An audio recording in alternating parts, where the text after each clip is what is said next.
Olá, pessoal! Tudo bem com vocês? Estamos começando a nossa terceira aula, cujo tema é limites e derivadas. Esses conteúdos são importantes para ajudá-lo a compreender alguns conceitos de eletroeletrônica. Já pegou lápis e papel para anotar as dúvidas e acompanhar a resolução dos exemplos? Então vamos lá! Vejam as metas e os objetivos desta unidade.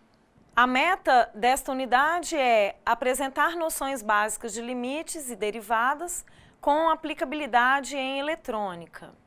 E os nossos objetivos são encontrar limites de funções, construindo tabelas e atribuindo valores à esquerda e à direita, encontrar limites de funções através de gráficos, calcular derivadas elementares e utilizar regras básicas de derivação. O objeto de estudo deste conteúdo são as funções, que vocês já devem ter visto no módulo 1. Um dos conceitos mais importantes aqui é o domínio de funções, que não está na ementa dessa disciplina. Portanto, se você tiver dificuldades para determinar o domínio de funções, a minha sugestão é que você faça uma breve revisão para acompanhar esta aula, ok? Outro assunto que usaremos para a resolução dos exercícios é fatoração, que também merece uma boa revisão. Vamos começar os estudos desta unidade com os limites. Bom, a definição formal de limites, ela é bastante complicada e não está no escopo deste curso. Ela é vista em cursos de nível superior da área de exatas. Aqui, no nosso curso, veremos apenas definição intuitiva e o cálculo dos principais tipos de limites. Então, vamos ver aqui a noção intuitiva de limites. Eu vou explicar para vocês o que é um limite, né, e como que a gente calcula o limite de uma função. Nós temos aqui o gráfico de uma função linear, né, uma função do primeiro grau, cuja lei é esta aqui, f de x igual a 2x mais 1. A minha pergunta é a seguinte: o que acontece com a função, ou seja, o que acontece com y quando o x se aproxima de 2? Veja bem, aqui, eu vou marcar aqui no gráfico o 2, né? Aí aqui na função nós temos a imagem do 2 aqui no eixo vertical. A minha pergunta é a seguinte: o que acontece com y quando o x se aproxima de 2? E não quando o x é igual a 2 especificamente, tá? Para isto, nós fizemos uma tabela. Eu peguei aqui, nessa primeira tabela, eu peguei valores que se aproximam de 2 por valores menores do que 2, ou seja, eu usei 1,9, 1,99, 1,999 e 1,9999. Quer dizer, eu estou me aproximando de 2 cada vez mais com esses valores de x. E aí, colocando esse valor de x, um por um, colocando o valor de x aqui na função, para x igual a 1,9, eu obtenho a imagem 4,8. Para x igual a 1,99, a imagem é 4,98. Para 1,999, a imagem é 4,998. E para 1,9999, a imagem é 4,9998. Observe aqui, a gente já intuitivamente, a gente já consegue prever o comportamento se eu aumentar ainda mais, se eu aproximar ainda mais o x do 2. Esse número aqui é f de x, né, a imagem está se aproximando do 5. E aí eu coloquei também uma aproximação por valores maiores do que 2. 2,1, 2,01, 2,001 e 2,0001. Colocando aqui no lugar do x, de novo, na minha função, eu obtenho as imagens 5,2, 5,02, 5,002 e 5,0002. Então, observe, tanto por valores menores do que 2, quanto por valores maiores do que 2, o y ou o f de x, ou ainda a função, ela se aproxima de 5. E aqui no gráfico a gente pode observar isso também, né? À medida que eu me aproximo do 2, a imagem se aproxima do 5, tanto por valores menores quanto por valores maiores do que 2. Vamos ver agora o cálculo de limites usando uma função de segundo grau. Então, nós temos aqui a função f de x igual a x ao quadrado mais 1, cujo gráfico está representado aqui nesta figura. É uma função de segundo grau, uma parábola com cavidade para cima. Ela não tem raízes reais, né? E, especificamente, nesse momento, estou interessada em estudar o comportamento da função quando x se aproxima do 3. Então, o 3 está aqui, né? Essa bolinha azul aqui. Então, eu quero estudar o comportamento do y quando x se aproxima de 3, tanto por valores menores que 3, quanto por valores maiores do que 3. Então, aqui no gráfico, a gente consegue observar que, se eu vou tentar pegar um valor um pouquinho menor do que 3, esse pincel não, um pouquinho menor do que 3, para mostrar para vocês aqui, ó. A imagem de um número um pouquinho menor do que 3 está aqui. Eu não peguei perto o suficiente, mas acho que vai dar para vocês entenderem. Está aqui perto do 10. Quando eu pego um pouquinho maior do que 3, a imagem também está perto do 10. E quando eu pego no 3, ela também dá 10. Na verdade, o valor do f de 3 até não me interessa. O que me interessa é quando se aproxima do 3. Mas a gente pode observar através do gráfico que à medida que o x se aproxima do 3, que é essa notação aqui, ó, x tende a 3, nós observamos que x2 mais 1 se aproxima do 10. Então, nós dizemos que limite de x2 mais 1, quando x tende a 3, é igual a 10. Como que eu obtive esse 10? Além de observar no gráfico, eu posso pegar esse 3 e substituir aqui no valor do x. Como essa função é contínua, eu vou ter o número, né, o 10 é o f de 3 e é também o limite quando o x se aproxima de 3. Daqui a pouquinho a gente vai ver um caso em que ele não é o mesmo, que o limite não existe, vocês vão entender isso melhor. Nós usamos essa notação aqui para dizer que o limite de f de x quando x tende a A igual a B, a gente usa isso para dizer que quando x se aproxima de A, o f de x ou y se aproxima de B.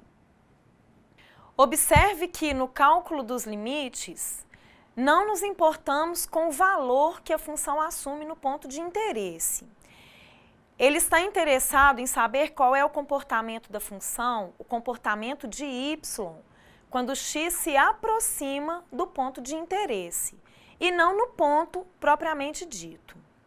Vejamos o caso de uma função que não é contínua em determinado ponto.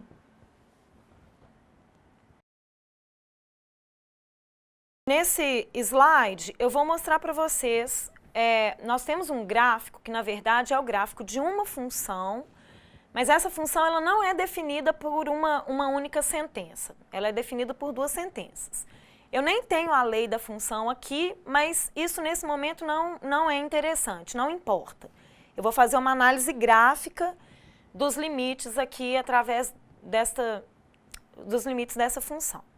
Então, nós temos aqui no primeiro, ó, eu quero estudar o comportamento da função quando o x se aproxima de 2. O 2 é este valor, aqui é o 2. E eu quero saber quando o x se aproxima de 2, o y se aproxima de quanto?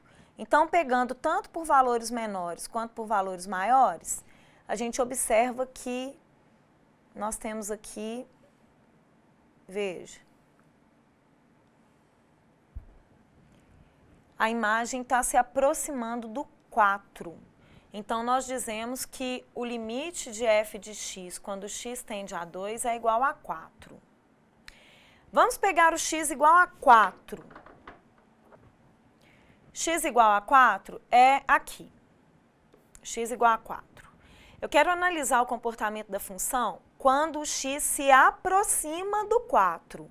Então, vamos pegar um intervalo aqui perto do 4 e vamos analisar as imagens correspondentes. Veja, aqui pegando esse valor, olha lá a imagem, está lá em cima. Pegando um valor mais próximo do 4, eu vou ter uma imagem ainda mais para cima. Pegando um valor maior do que 4, a imagem desse valor também está lá em cima. Esse número aqui é o 6. Observe o seguinte, através do gráfico, quando eu pego valores menores que 4 ou maiores que 4, mas bem próximos do 4, a imagem está chegando perto do 6.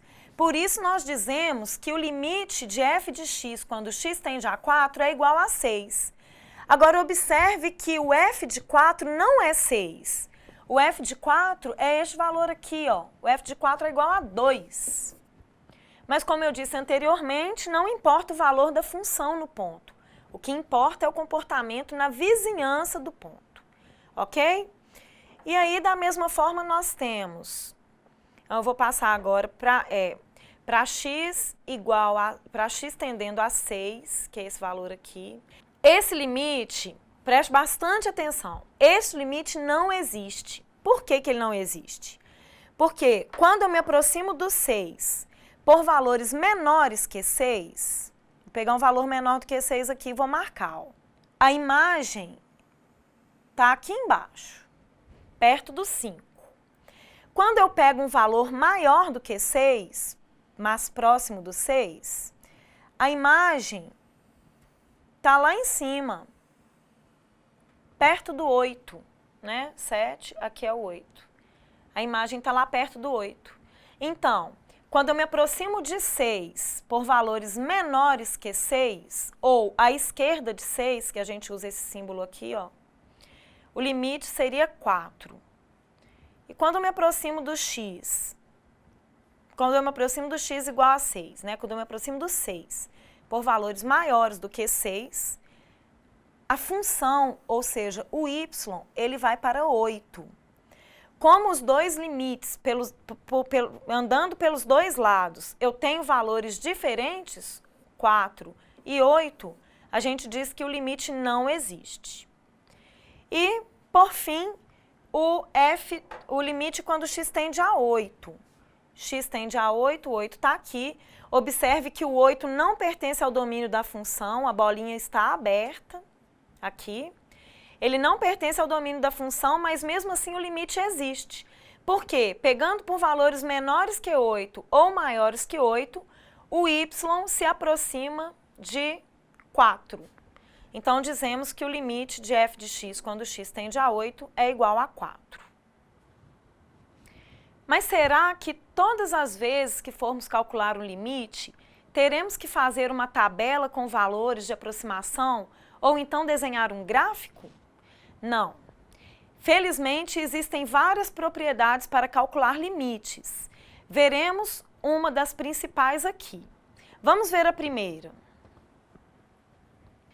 Então, o cálculo de limite, se a função é contínua, ou seja, se ela não tem nenhum buraco, né, digamos, o domínio é real, ela não tem nenhum ponto de descontinuidade. Então, basta substituir o x por a. Este valor será o limite procurado. Daqui a pouco eu vou mostrar exemplo para vocês. Se a função não for contínua em a, ou se a não pertence ao domínio de f, esse aqui não pertence, eu errei na digitação. Usamos técnicas para encontrar o limite procurado. Nós vamos ver algumas técnicas aqui também, ok? Exemplos, cálculo de limites usando as duas propriedades que eu acabei de falar. Essa função, a primeira, o exemplo 1, ela é uma função polinomial, né? Isso aqui é um polinômio de terceiro grau. Todos os polinômios são contínuos e têm domínio real. Então, quando eu quero o limite quando x tende a 2, basta substituir o 2 no lugar do x. E aí eu vou ter 2 ao cubo mais 2 vezes 2 menos 1. Vai dar 8 mais 4 menos 1 igual a 11. Então, este é o limite. Limite quando x tende a 2. No segundo exemplo, quando eu substituo o x por 2, eu vou obter 0 sobre 0, que aqui, ó, no numerador, eu vou ter 2 ao quadrado menos 4, vai dar 0, e 2 menos 2, dá 0 também. Isso acontece, pessoal, porque o 2 não está no domínio dessa função. Aqui, ó, o denominador, ele nos indica que o x tem que ser diferente de 2. Mas como eu disse anteriormente, o limite não importa com o valor da função no ponto. Ele quer o comportamento na vizinhança do ponto. Se a gente substitui o x por 2, vamos obter uma indeterminação, 0 sobre 0. Aí é que entra a fatoração que eu comentei no início da aula. Vamos pegar essa fração aqui, né? Essa função x2 menos 4 sobre x menos 2. x2 menos 4, ele pode ser fatorado, pode ser escrito em forma de multiplicação, como x menos 2 vezes x mais 2. É o produto da soma pela diferença. E aí, como agora eu tenho uma multiplicação, eu posso simplificar. E aí eu obtenho x mais 2. Estudar o limite de x2 menos 4 sobre x menos 2, quando x tende a 2, é a mesma coisa de estudar o limite de x mais 2 quando x tende a 2, por causa desta simplificação que eu fiz. E agora, a gente tirou a indeterminação, basta substituir o x por 2, teremos 2 mais 2, então o limite é igual a 4. Então, só voltando aqui para ficar fixado. Quando nós substituímos o x tendendo a a, né? Quando a gente substitui o a na função e dá 0 sobre 0, em geral, usamos a fatoração para eliminar essa indeterminação. E aí a gente passa a estudar o limite de uma outra função, porque x mais 2 não é a mesma função que x2 menos 4 sobre x menos 2, mas elas têm o mesmo comportamento quando x tende a 2. Então, a gente pode estudar o comportamento dela ao invés da outra, e aí obtemos o resultado, que neste caso foi igual a 4. Mais 2 exemplos, para a gente entender bem aqui como é que funciona. Aqui eu tenho, quando x tende a, limite de 4x menos x ao cubo sobre x, quando x tende a 0, observe que se eu substituir o 0 no lugar do x, eu vou obter 0 sobre 0, que é indeterminado, e aí então nós vamos partir para uma fatoração. Neste caso, como x é um fator comum, eu vou colocar x em evidência. Então, colocando x em evidência, aqui nós temos, né, no numerador, nós temos x que multiplica 4 menos x2. Um dos x aqui ficou lá de fora, ou seja, fazendo a multiplicação eu volto para 4x menos x3. Como agora o x está multiplicando por 4 menos x2, eu posso simplificar o x. E daí eu obtenho a função 4 menos x ao quadrado. Então, vamos estudar o comportamento da função quando x tende a 0. O limite de 4x menos x3 sobre x é igual ao limite de 4 menos x ao quadrado quando x tende a 0. Substituindo o 0 aqui, o nosso resultado é igual a 4. Então, aqui, nesse exemplo número 3, a técnica de fatoração foi colocar em evidência. Exemplo 4. Bom, temos aqui x2 menos 5x mais 6 sobre x menos 3, é a nossa função. E eu quero estudar o limite quando x tende a 3. Se eu substituir o 3 em cima e embaixo, eu vou ter 0 sobre 0. Então, nós vamos mais uma vez fatorar o numerador para que eu possa fazer uma simplificação. Pessoal, os polinômios de segundo grau, ou as funções quadráticas, mais bx mais c, né? Eles podem ser fatorados, vamos colocar aqui, f de x. Eles podem ser fatorados da seguinte forma. F de x é igual a A, que multiplica x menos x', que multiplica x menos x duas linhas. X' e x duas linhas são as raízes. Então, eu calculei as raízes desta função usando a fórmula de Bhaskara e fiz a fatoração. O A é 1, então x2 menos 5x mais 6 pode ser escrito como x menos 3, x menos 2. E aí, voltando para o limite, eu posso afirmar que o limite de x2 menos 5x mais 6 sobre x menos 3, quando x tende a 3, é igual ao limite de x menos 3 vezes x menos 2 sobre x menos 3, quando o x tende a 3. Posso simplificar esses termos e agora eu vou substituir o 3 no lugar do x, vou ter 3 menos 2, que é igual a 1. Então, este exemplo foi para revisar uma técnica de fatoração para os polinômios de segundo grau, as funções quadráticas, como a gente costuma chamar. O limite de uma função quando x se aproxima de determinado ponto x0 pode ou não existir. Eu vou explicar isso para vocês através de um gráfico. Na verdade, eu já até fiz um exemplo que tem esses limites que a gente chama de limites laterais, mas aqui eu vou retomar porque é um conceito importante, já que ele está relacionado com a existência do limite, tá? Aqui nós temos o gráfico de uma função. Observe que quando x se aproxima do zero, que é a origem, eu tenho comportamento, né? A função é descontínua, ela dá um salto. Quando eu chego perto do zero por valores menores do que zero, o y vai para menos 1. E quando eu chego perto do zero por valores maiores, aqui ó, por valores maiores do que zero, o y vai para 1. Então nós dizemos que o limite lateral, ou quando x tende a zero pela direita, é igual a 1. Pela direita são valores maiores do que zero. E quando x se aproxima de zero pela esquerda, é igual a menos 1, que são esses valores aqui, ó. Quando chega perto de zero pela esquerda, o y vai chegando perto de menos 1. Esses limites, com esse sinalzinho de mais e menos aqui, né, no sobrescrito do número para onde x está tendendo, eles se chamam limites laterais. E um limite, ele só vai existir se os limites laterais forem iguais. Nesta função, por exemplo, o limite quando x tende a zero, ele não existe. Por quê? Porque pela direita, o limite seria 1.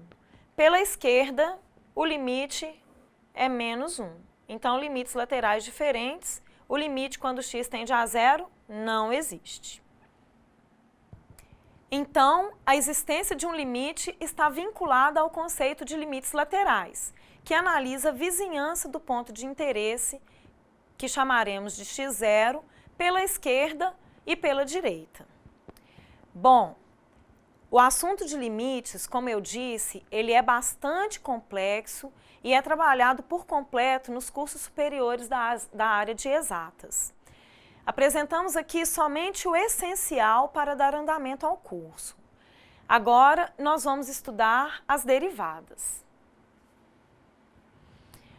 O conceito de derivadas é um dos mais importantes da matemática, porque está relacionado com taxa de variação de grandezas, ou seja, diversos fenômenos físicos, biológicos, econômicos, entre outros, que variam com o tempo ou em relação a outra grandeza, eles podem ser modelados matematicamente com a utilização de derivadas. Um exemplo bem conhecido é a aceleração, por exemplo, que é o que é a aceleração? Ela é a variação da velocidade com o tempo. Então, nós dizemos que a aceleração ela é a derivada da velocidade com relação ao tempo. As derivadas constituem um conteúdo amplo, com diversas regras, propriedades e teoremas, e também é estudada numa disciplina chamada cálculo dos cursos superiores. Como algumas aplicações em eletroeletrônica são justificadas pelas derivadas, nós vamos ver este conteúdo aqui, mas apenas superficialmente. Vamos ver a definição, então, das derivadas. Bom, eu também vou explicar a definição de derivadas utilizando um gráfico, tá? O gráfico de uma função. Aqui, na verdade, eu estou usando ainda uma função do primeiro grau, uma função linear, para lembrar o que é taxa de variação ou inclinação da reta. Vocês devem ter visto no módulo 1 que a inclinação da reta, cuja equação é y igual a ax mais b, é dada pelo a. O a é chamado de coeficiente angular. E nós estamos muito interessados no a porque ele a extensão dele vai dar para a gente o conceito de derivadas. Veja aqui através do gráfico, se eu estou interessada em calcular a inclinação dessa reta, né, da reta toda, eu posso usar dois pontos conhecidos. Vocês devem ter visto isso no módulo 1. Eu vou usar dois pontos conhecidos, A e B. Eu faço aqui um triângulo retângulo e este pedaço, ele é, no meu gráfico, 6 menos 4. De forma genérica, eu vou dizer que ele é ΔY. Por que ΔY? Ele é a variação do y. YB, ou y do ponto B, menos o y do ponto A. E este outro aqui, ele é ΔX, que é o x do ponto B menos o x do ponto A. Isso vai me dar eu estou interessada na inclinação da reta, que é esse ângulo alfa. Aqui, esse ângulo também é ângulo alfa, certo? Porque são duas retas paralelas cortadas por uma transversal, teorema de Thales. Usando o triângulo retângulo e algumas noções de trigonometria, a gente vai conseguir achar a inclinação da reta. Bom, retomando aqui para a lei da minha função. O A, que é a inclinação da reta, ele é dado por ΔY sobre ΔX. Variação do y sobre a variação do x. Nesse caso, YB menos YA sobre XB menos XA. Se eu tenho dois pontos, perfeito. Eu vou achar o valor do A, um número. Mas eu quero relacionar esse número com um ângulo. E aí eu vou usar a trigonometria para isso. Eu vou repetir aquele triângulo aqui, somente o triângulo retângulo. Este cateto, então, ele é o ΔY. Este cateto é o ΔX. Esta aqui é a hipotenusa, né? E aqui é meu ângulo alfa. Lembrando que eu tenho o ΔY e o ΔX. Isso aqui é alfa. Qual é a função trigonométrica que relaciona o cateto oposto e o cateto adjacente? É a função tangente. Tangente é cateto oposto ao ângulo alfa, neste caso ΔY, sobre cateto adjacente ao ângulo alfa, neste caso ΔX, que é o mesmo ΔY, ΔX aqui da minha inclinação.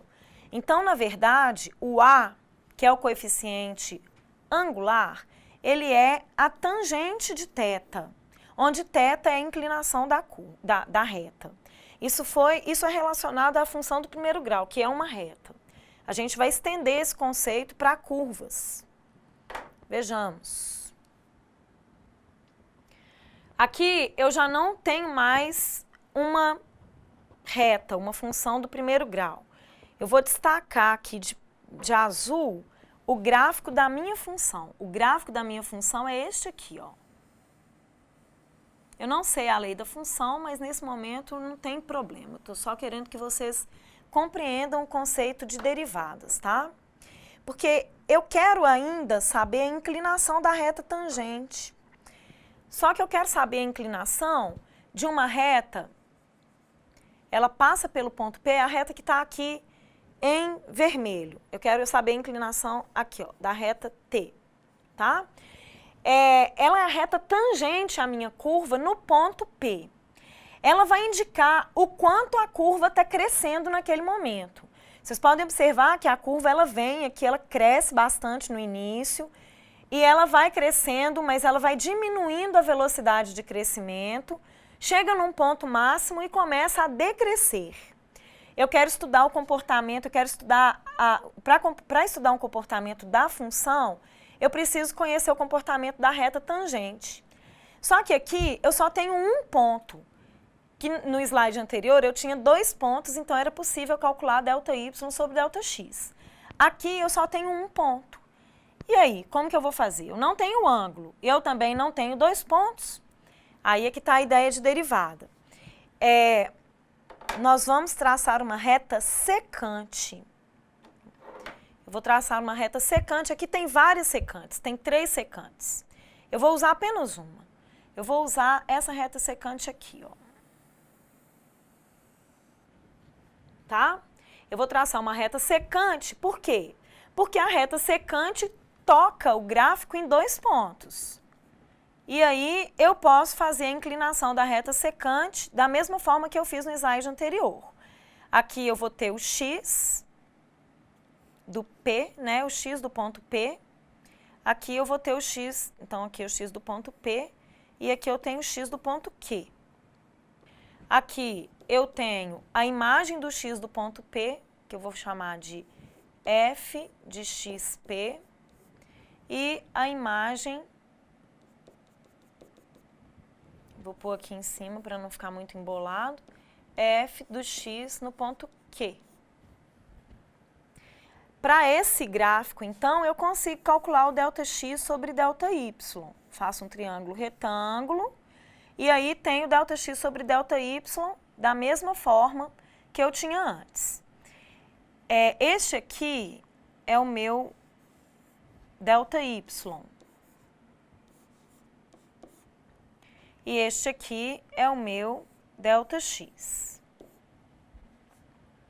O ΔX, ele vai ser o xq menos xp. Só que nós vamos fazer o seguinte, a distância entre o xp e o xq, eu vou chamar de ΔX, né? Como está escrito ali em cima.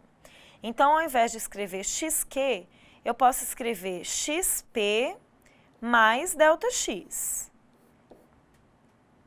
Ok? E aqui, ao invés de f, aqui em cima, ao invés de f de xq, eu posso escrever f de xp mais ΔX. Vocês vão entender por que eu estou fazendo isso. E aí, não se esqueçam, o que eu quero? Eu quero encontrar a inclinação da reta tangente à curva que eu passei a caneta azul no ponto P. Ou seja, eu quero encontrar a inclinação desta reta que está em vermelho aqui no nosso, em rosa, né, ou vermelho, aqui no nosso quadro. Ok? Eu só consigo achar a inclinação de uma reta secante. Qual que é a ideia da derivada? Eu vou fazer o ponto Q deslizar na minha curva até que ele se aproxime do meu ponto P. Quando eu faço isso, o meu ΔX, ele diminui, porque os pontos estão se aproximando. E aí, eu vou fazer essa aproximação ficar tão perto, que eu vou usar o conceito de limites. Eu vou fazer com que o ΔX se aproxime de zero. Quando o ΔX é zero, o x do ponto Q, ele vai ficar em cima do x do ponto P. E aí, a minha inclinação, a inclinação ΔY sobre ΔX da reta secante, vai se tornar a inclinação da reta tangente. Para isso, então, a gente vai usar o conceito de limite, que nós acabamos de ver. Isso aqui, gente, parece estranho, mas nada mais é do que limite, né, de ΔY sobre ΔX. Esse ΔY você pode estar achando estranho, porque ele é f de x mais ΔX menos f de x. Mas eu escrevi aqui em cima, ó. Lembra que o x de q é f de xp mais ΔX. E essa é a definição de derivada. A gente usa a gente chama de f' de x, né? Um apóstrofe aqui. Tem outras duas notações. A gente pode chamar a derivada de d sobre dx, que indica a derivada da função em relação a x, ou df dx. Pessoal, o conceito, ele está longe de ser um conceito trivial, tá? Eu sei que não é fácil de compreender, mas eu espero que pelo menos a ideia da aproximação esteja clara. E o conceito de derivadas, porque o conceito de derivadas ele está relacionado, então, à inclinação da reta tangente. E é isso que eu quis mostrar para vocês. A inclinação da reta tangente, como que a gente obtém a inclinação da reta tangente, tendo apenas um ponto. Então, é através de um limite.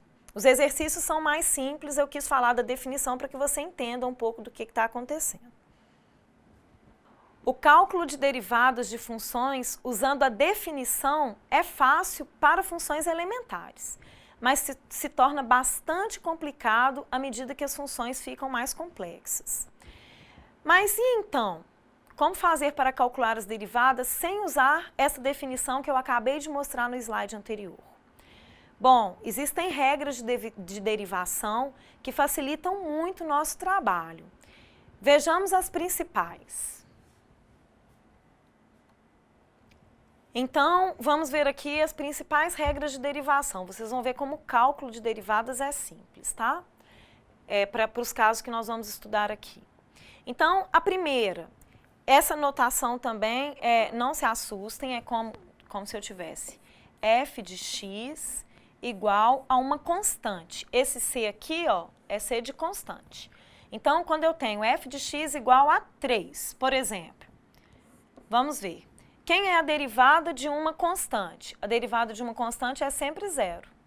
Então, por exemplo, se eu tenho f de x igual a 3, f' de x é igual a zero.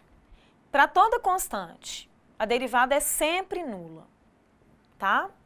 É uma regra que vem da definição que eu falei anteriormente, mas que nós não vamos demonstrar. Essa segunda regra resolve o problema de todos os polinômios. Aqui diz o seguinte, que a derivada de uma função x elevado a k em relação a x é igual a k vezes x elevado a k menos 1. Vou fazer um exemplo aqui mesmo, embora nos outros slides eu tenha mais exemplos. F de x, vamos supor que f de x é igual a x ao quadrado. Qual seria a derivada? F' de x. F' de x é igual, seguindo a regra, olha o que acontece aqui, pessoal. Eu tinha x elevado a k.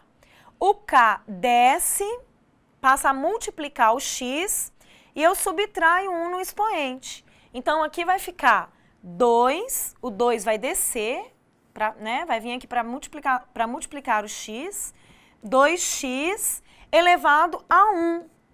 Não precisa colocar 1, mas eu vou colocar para ensinar para vocês. Então, o expoente desce e a gente subtrai 1 no expoente. Detalhe, isso vale também quando o expoente é fração ou quando o expoente, quando ele é negativo, quando é fração, negativo e também quando é número irracional, tá? A derivada da função seno é a função cosseno de x e a derivada do cosseno é igual a menos seno de x. Tem uma que não está no slide, mas que eu gostaria de completar, que é a derivada em relação a x da função e elevado a x, que é igual a e elevado a x. Esse e, pessoal, ele é um número de Euler, um número irracional, aparece em muitas aplicações e ele é aproximadamente 2,71. Ele é um número irracional, como eu acabei de dizer, então ele tem infinitas casas decimais não periódicas. Uma aproximação como a gente usa para π, por exemplo. Π a gente usa 3,14. Para esse número de Euler, a gente usa 2,7 ou 2,71. E a derivada dessa função exponencial, ela é a própria função. Aqui eu tenho alguns exemplos. Então, vou usar as regras do slide anterior para fazer esses exemplos daqui desse slide. Eu tenho a primeira função, x4, x à quarta mais 5. Então, seguindo a regra, eu desço 4 e subtraio 1 no expoente. Então, vamos ficar com 4x3. E a derivada de uma constante, que é igual a zero. Então, a derivada de x à quarta mais 5 é 4x ao cubo. Aqui, derivada, a função é 5x ao quadrado mais seno de x. 5x ao quadrado, observe o seguinte, eu já tenho 5 como coeficiente do x ao quadrado. Eu vou descer o 2, ele vai multiplicar o 5, vou ficar com 10. E subtraio 1 no expoente, 10x. E a derivada do seno, que é cosseno. Ok. Agora, vamos para o próximo exemplo. Meio x elevado a 2 mais cosseno x mais 3x à quinta. Bom, meio x ao quadrado. Vou fazer aqui no cantinho. Olha, meio x ao quadrado. Isso aqui, para fazer a derivada, vai ficar meio, que já, né, o meio que já existia, vezes derivada de x ao quadrado. 2x elevado a 1. Então, eu posso simplificar esse 2 com esse 2 e ficou só x. Então, aqui está. A derivada do cosseno de x é menos seno de x e a derivada de 3x à quinta é 15x à quarta. Por quê? Eu desço 5, ele vai multiplicar o 3, 3 vezes 5, 15, subtraio 1 no expoente, que era 5, agora o expoente ficou 4. E um exemplo, né, para ter um tipo de cada um, eu tenho aqui, no quarto exemplo, uma função que tem o x dentro de uma raiz cúbica. E aí eu gostaria que vocês se lembrassem que quando a gente tem uma raiz, a gente pode transformar isso em potência. Como? Vou fazer aqui. Raiz, vamos supor que o número seja a. Raiz enésima de a elevado a m é a elevado a m sobre n. Opa, aqui é n. Tá, pessoal? Eu vou n. Então, x, raiz cúbica de x é x elevado a 1/3.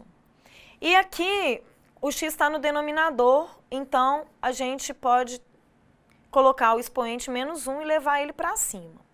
X a menos 1. Derivada. Desci 1/3, desci o expoente e subtraí 1 no expoente, vai ficar 1/3 x elevado a menos 2/3. E x a menos 1, desço menos 1, ficou aqui, ó, né, menos 1. X a menos 2, porque eu subtraí 1, menos 1, menos 1, menos 2. Aqui eu só passei a limpo e voltei para a raiz, tá? Como o expoente estava negativo, ele foi para o denominador, o 3 já era denominador, e aí fica x elevado a 2/3, que é raiz cúbica de x ao quadrado. E esse x elevado a menos 2 ficou 1 sobre x ao quadrado. Bom, pessoal, as derivadas que eu acabei de mostrar, elas são um pouco mais simples e não servem para funções que estejam multiplicando, tá? Para multiplicação de funções, a gente tem uma regra que chama regra do produto. Nós temos também para divisão, que é o próximo slide. A regra do produto diz o seguinte, eu tenho uma multiplicação de funções, u vezes v. Então, a derivada, ela vai ser a derivada da primeira vezes a segunda, sem derivar, mais a primeira função sem derivar, vezes a derivada da segunda. Vou fazer um exemplo que eu sei que assim não dá para entender direito. Observe, aqui eu tenho uma função que tem uma multiplicação, certo? Aqui, ó, é como se essa fosse a minha função u e essa fosse a minha função v. Como que eu vou derivar isso aqui? Porque o produto da derivada não é a derivada do produto. Então, existe essa regrinha. A gente vai fazer assim. A derivada dessa função vai ser a derivada da primeira. Eu não derivei ainda. Eu estou marcando aqui, ó, com uma linha em cima, indicando que ela vai ser derivada. Então, a derivada da primeira vezes a segunda, mais a primeira função vezes a derivada da segunda. Agora eu vou derivar. Na próxima linha, agora eu vou fazer a derivação desta função. Deixa eu marcar de outra cor. Eu vou fazer a derivada desta função e desta função. Então, derivada de 5x ao cubo é 15x ao quadrado, porque eu desço 3, multiplico por 5, dá 15, subtraio 1 no expoente, 5x ao quadrado. Derivada do 2 é 0, porque 2 é constante. Agora, nessa outra parte, 5x3, eu só copiei, porque eu vou derivar x elevado à quarta. Qual que é a derivada de x elevado à quarta? 4x3. Desci o expoente e subtraí 1 no expoente, no novo expoente. Então, está aqui 4x3. Agora, a função já está derivada. Próxima linha foi só juntar, fazer umas continhas, passar uma maquiagem para a função ficar mais interessante. Então, eu juntei aqui 15x ao quadrado vezes x à quarta. Potência de mesma base, eu somei os expoentes. Multiplicação de potência de mesma base. E aqui eu fiz a propriedade distributiva. 5 vezes 4, 20. X ao cubo vezes x ao cubo dá x à sexta. E 2 vezes 4x ao cubo, que dá 8x ao cubo. Ainda juntando esses dois termos, 35x à sexta mais 8x ao cubo. E agora, para finalizar, a regra do quociente. Então, agora, ao invés de ter duas funções multiplicando, eu vou ter duas funções dividindo. Uma em cima, uma embaixo, numerador e denominador. Quem é a derivada dessa função? A derivada dessa função vai ser a derivada da primeira vezes a segunda sem derivar. Menos, cuidado, na regra do produto é mais, aqui é menos. A primeira função vezes a derivada da segunda. E dividido pela segunda função ao quadrado. Vamos ver um exemplo. Eu tenho aqui a função, uma função que tem seno de x dividido por 5x ao cubo. Observe que é como se essa função de cima fosse meu u e a de baixo v. E aí a derivada vai ser, ainda sem derivar, só marcando para poder orientá-los. Derivada da primeira vezes a segunda, sem derivar. A derivada está marcada aqui, ó. Menos a primeira função vezes a derivada da segunda, dividido pela segunda função elevado ao quadrado. Aqui sim eu fiz a derivada. Derivada do seno de x é cosseno de x. Então, aqui está. 5x3 eu apenas copiei. Menos, sinal de menos foi copiado também. Seno de x sem derivar. Agora, 5x ao cubo, derivada, 15x ao quadrado. E aqui embaixo, 5 ao quadrado, 25. E x elevado a 3 elevado a 2. A gente multiplica os expoentes, x à sexta. Agrupando aqui, fazendo as multiplicações, o resultado da derivada é este. Pessoal, essa regra vem lá da definição, a gente não vai fazer porque não é, né, é um conteúdo visto no ensino superior, mas essas regras todas são justificadas através da definição. Bom, pessoal, como eu disse antes, o tema limites e derivadas é muito amplo. Vimos aqui apenas as noções. Eu espero que tenham acompanhado a aula e, em caso de dúvida, use o fórum de dúvidas da unidade 3 na nossa sala virtual. Um abraço e até a próxima aula.